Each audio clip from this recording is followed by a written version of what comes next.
आराध्या, आराध्या अभी जा, कब से बारिश में नहा रही है? ज्यादा बारिश में भीगेगी तो बीमार पड़ जाएगी। माँ बस थोड़ी देर और, बहुत मजा आ रहा है। और आप चिंता मत करो, मैं आकर काढ़ा पी लूंगी तो मुझे ठंड नहीं लगेगी। ये है आराध्या, जो कि देहरादून की पहाड़ियों में पली बढ़ी। आराध्या बचपन से ही बारिश की बहुत दीवानी थी।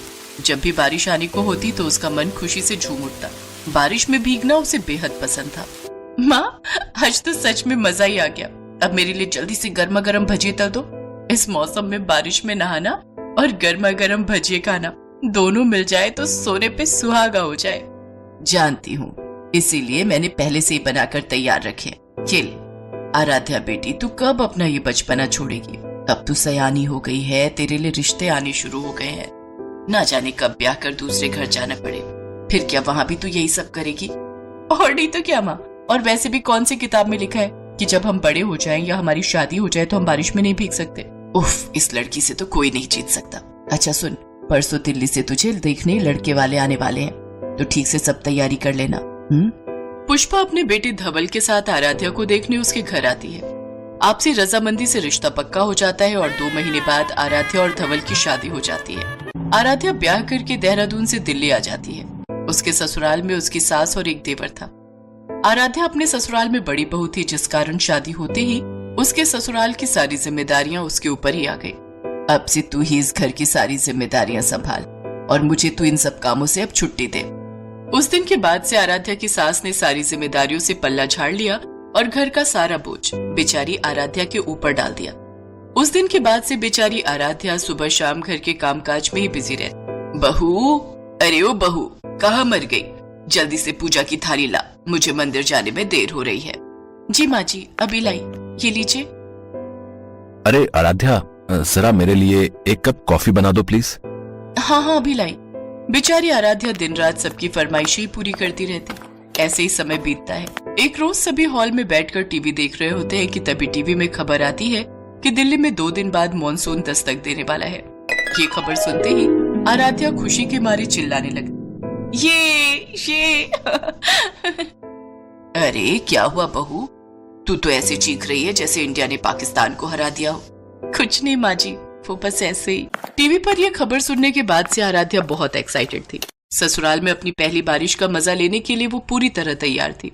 2 दिन बाद जब आराध्या किचन में दूध गर्म कर रही होती है, तभी बाहर बादलों की तेज गड़गड़ाहट होती है और कुछ ही देर में बाहर जोरों की बरसात शुरू हो जाती है। बारिश बारिश बारिश, आहा, ये अब तो मैं खूब अच्छे से बारिश में भीगूंगी, बहुत मजा आएगा। तभी धवल और शेखर भी ऑफिस से घर आ जाते हैं। बाहर का सुहाना मौसम देखकर आराध्या का देवर शेखर उससे कहता है, भाभी बाहर तो क्या मजेदार मौसम हो रहा है। ऐसा करो, अदरक वाली चाय और साथ में गर्मा गर्म पकौड़े तल दो, सच में मजा ही आ जाएगा। रुको देवर जी, अभी बना कर लाती हूँ। आपने तो मेरे मन की बात छीन ली। कोई जरूरत नहीं है पकौड़े तलने की, पता भी है तेल कितना महंगा हो रहा है। कल ही राशन भरवाए है, इसका मतलब ये नहीं कि 2 दिन में ही खत्म कर दे। चुपचाप चाय पियो और उसके साथ 2 बिस्कुट खा ले। क्या माँ, इतनी कंजूसी भी ठीक नहीं। अगर छोटे का मन कर रहा है पकौड़े खाने का तो बनाने दो ना आराध्या को। अच्छा ठीक है, बना ले, मेरी सुनता ही कौन है इस घर में। आराध्या खुशी खुशी सबके लिए पकौड़े बनाने किचन में जाती है। जल्दी से सबके लिए गर्मा गर्म पकौड़े बनाती हूँ, उसके बाद बारिश में नहाऊंगी। आराध्या जल्दी से सबके लिए प्याज के पकौड़े बना कर लाती है। ये लीजिए, आपके गर्मा गर्म पकौड़े तैयार हैं। ये क्या बहू, तूने पनीर के पकौड़े नहीं बनाए? जा जल्दी से थोड़े पकौड़े पनीर के भी निकाल ला। जी माँ जी। बेचारी आराध्या फिर से किचन में जाकर पनीर के पकौड़े तल कर लाती है। जहाँ सबका ध्यान सिर्फ पकौड़ों पर ही था, वहाँ आराध्या का ध्यान बारिश पर था। वो उस बारिश में भीगने के लिए पूरी तरह तैयार थी। वो लगातार खिड़की के बाहर हो रही बारिश को ही देखे जा रही थी। तभी उसका पति धवल उससे कहता है, आराध्या, आज तो सचमुच मजा ही आ गया, लेकिन अगर थोड़े गोभी के पकौड़े भी मिल जाते तो दिल खुश हो जाता। जी अभी लाई। आराध्या दुखी होकर किचन में जाती है और गोभी के पकौड़े बनाने लगती है और खुद से कहती है, जब से शादी हुई है सारा वक्त तो बस घर के कामकाज में ही निकल जाता है। शादी से पहले कितनी अच्छी लाइफ थी मेरी। बारिश शुरू होने से लेकर आखिर तक नहाती थी और फिर अपनी माँ के हाथ के गर्मा गर्म पकौड़े खाती थी। लेकिन यहाँ तो लगता है सबको पकौड़े खिलाती खिलाती सारी बारिश खत्म हो जाएगी। मेरा कितना मन है बारिश में नहाने का, लेकिन आखिर किससे कहूँ अपने दिल का हाल। उसकी ये सारी बातें उसका पति धवल सुन लेता है। आराध्या उदास चेहरे से उन सबके लिए गोभी के पकौड़े बना कर लाती है, जिसके बाद धवल आराध्या से कहता है, अच्छा, अपनी आंखें बंद करो और चलो मेरे साथ। लेकिन कहाँ? बस चलो। इसके बाद धवल आराध्या का हाथ पकड़कर उसे आंगन में ले जाता है। अपने ऊपर पड़ती बारिश की बूंदों को देख आराध्या बहुत खुश होती है और अपनी आंख से पट्टी हटाकर वो धवल के गले लग जाती है। उसके बाद उसकी सास और देवर भी आकर बारिश में उनके साथ भीगने लगते हैं। काफी देर तक भीगने के बाद आराध्या की सास अंदर जाती है और कपड़े बदलकर अपनी बहू के लिए भजिए तल कर लाती है। आराध्या अंदर आकर भजिए देखकर खुश हो जाती है और जल्दी से कपड़े बदलकर गर्मा गर्म भजिए का स्वाद लेती है। सचमुच में बहुत भाग्यशाली हूँ कि मुझे इतना अच्छा ससुराल मिला और हम भी बहुत खुश नसीब हैं कि तू हमारे घर बहू बनकर आई। और मुझे इतनी प्यारी बीवी मिली और मुझे इतनी अच्छी भाभी। उन सब की बातें सुनकर आराध्या की आंखें भर आईं और वो खुशी खुशी अपनी सास के गले लग गई। डिम्पल अपनी सास कोमल और पति अनिल के साथ रहती थी। एक दिन पता नहीं हमारे ही भाग्य फूटे हुए थे जो ये डिम्पल जैसी बहू हमारे पल्ले पड़ गई। मुझे जरा भी पता होता जिस आलीशान कोठी में हम इसे देखने गए थे वो किराए की थी तो मैं कभी भी शादी के लिए हाँ ना कहती। माँ बस भी करो, अब इसमें डिम्पल की क्या गलती है जो उसके घर से दहेज नहीं मिला? अरे बेटा तू समझता नहीं है, बिरादरी नाम की भी कोई चीज होती है।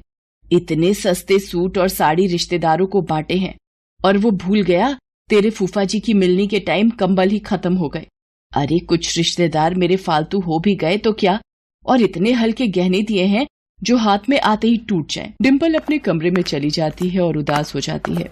डिम्पल, माँ की बातों का बुरा मत मानो, उनकी आदत है इस तरह से बात करने की। डिम्पल की सास कोमल को लालच था कि डिम्पल अपने घर से दहेज में सोने चांदी की ज्वेलरी सब लाएगी, पर डिम्पल के मम्मी पापा ने फिर भी अपनी हैसियत के मुताबिक अच्छी शादी की थी। एक सुबह ये सोने की चेन दी है मुझे सगाई पर, ये देख।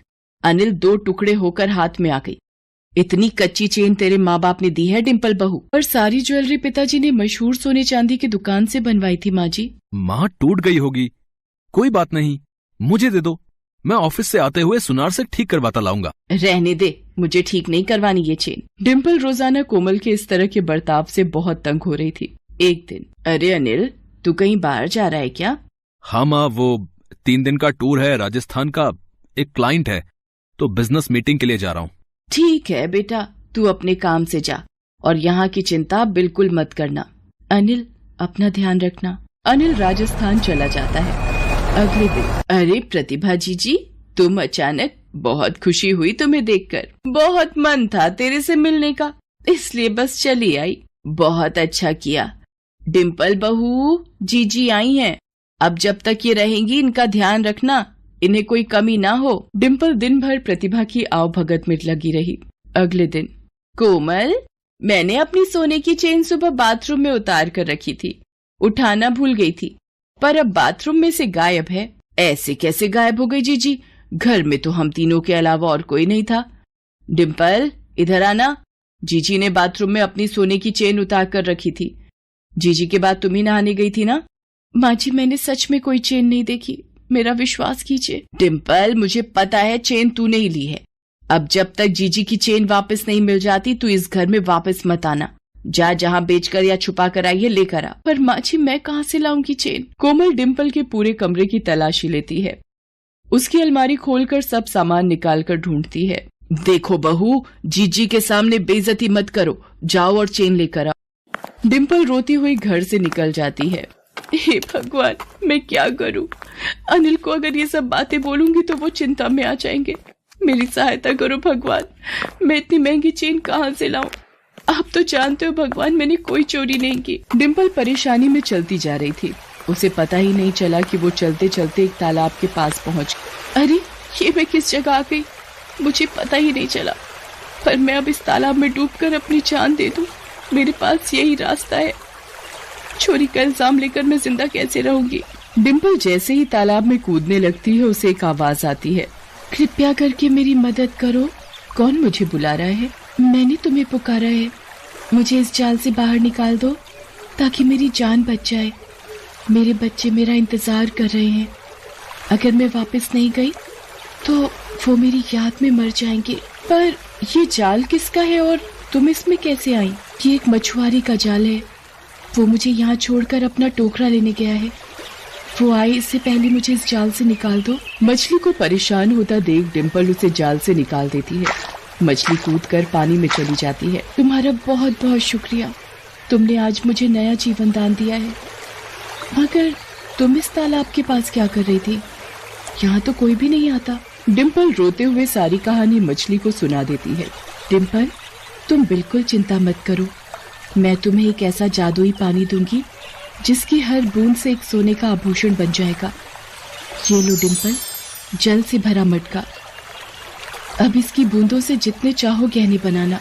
मछली बहन, आपने मेरी सहायता करके मेरे दुख दूर कर दिए, आपका बहुत बहुत शुक्रिया।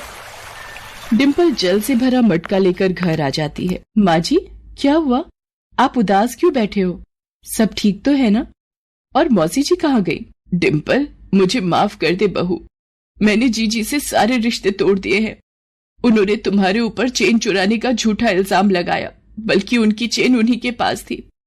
मेरे मन में वो तुम्हारे लिए जहर घोलना चाहती थी। जीजी के झूठ के कारण मैंने तुम्हें घर से निकाल दिया।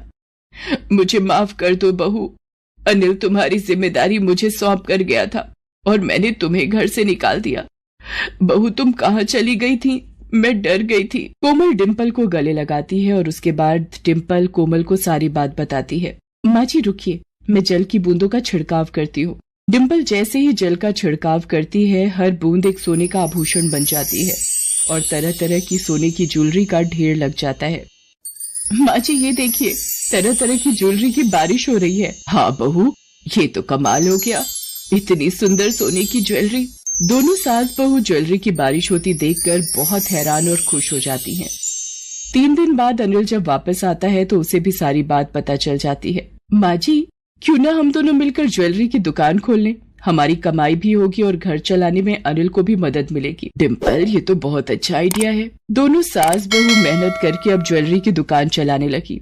धीरे धीरे उनके गहने हर जगह मशहूर हो गए। इसके बाद कोमल और डिम्पल में भी खूब प्यार बढ़ गया और उनका परिवार भी खुशहाल बन गया।